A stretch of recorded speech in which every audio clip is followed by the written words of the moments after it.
I'm reviewing a book, chapter by chapter. The book is Triangle, Imzadi 2 by Peter David. And today I'm going to be talking about chapter 11.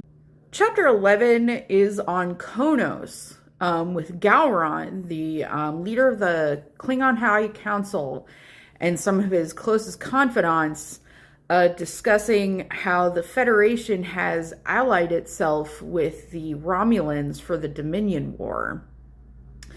And this scene feels like it belongs in another book.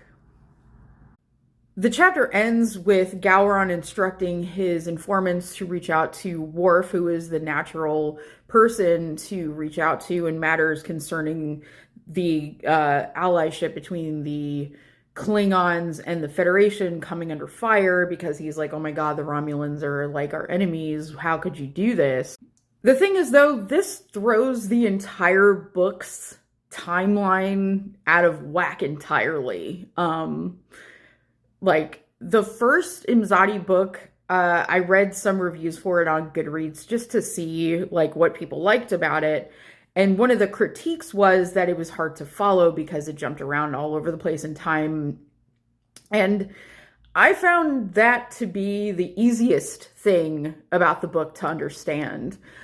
With this book, however, the prequel's relevance to this book is in and out of, flux in terms of like what it means. And now with this detail, it's like, where are we in the timeline? Because the book started with Worf reminiscing about his exes after his wife, Jadzia Dax, had been murdered. So if, like, the Dominion War is happening, we are deep into DS9 territory and after In the Pale Moonlight. And Worf would be well into his courting of Jadzia Dax. So, like, novel-verse and prime-verse timelines are obviously something that one can play with.